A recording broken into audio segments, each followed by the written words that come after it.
আজকে আমি চলে গিয়েছিলাম ভূতের বাড়ি রেস্টুরেন্টে। অনেকে হয়তো বা এটার নামটা শুনেই ভয় পাচ্ছেন।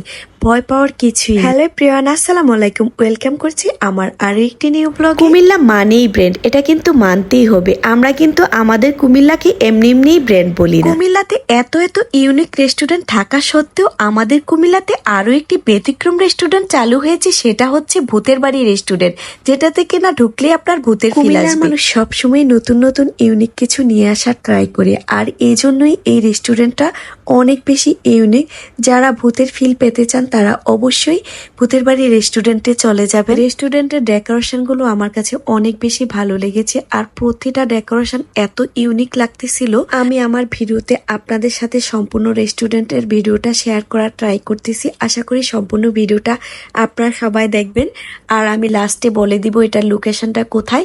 যারা গিয়েছেন তারা তো চিনেনি, আর যারা জান নাই অবশ্যই সম্পূর্ণ ভিডিওটা দেখতে থাকুন। এই রেস্টুরেন্টের উদ্বোধন কিন্তু কয়েক মাস আগেই হয়ে গিয়েছে, আর আমার করা ভিডিওটা কিন্তু বেশ কয়েকদিন আগের ভিডিও ছিল। আর রেস্টুরেন্টের প্রত্যেকটা ওয়েটার কিন্তু ভূতের পোশাক পরে থাকে, মানুষদেরকে ভয় দেখায় এবং সেই সাথে বিনোদনও দেয়। তো আমি যখন গিয়েছিলাম তখন রেস্টুরেন্ট পুরো ফাঁকা ছিল, সেই কারণে ওইগুলো আপনাদের সাথে শেয়ার করতে পারি নাই। আমার কাছে তো এই রেস্টুরেন্টটা বেশ ভালো লেগেছে, তো আমার ছেলেও অনেক বেশি পছন্দ করেছে রেস্টুরেন্টটা। তো যারা ইউনিক কিছু চান তারা অবশ্যই ভূতের বাড়ি রেস্টুরেন্টে চলে যেতে পারেন, ভালোই লাগবে।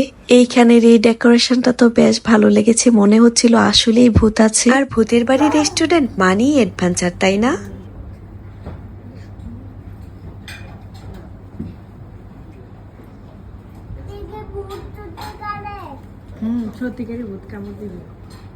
আর এটার লোকেশনটা হচ্ছে ধর্মসাগর পাড়ের মেইন গেটের সাথেই দুতলা রেস্টুরেন্টটা, আর দুতলাই হচ্ছে ভূতের বাড়ি রেস্টুরেন্টটা। তো আজকের ভিডিওটা এই পর্যন্তই। সবাই ভালো থাকবে।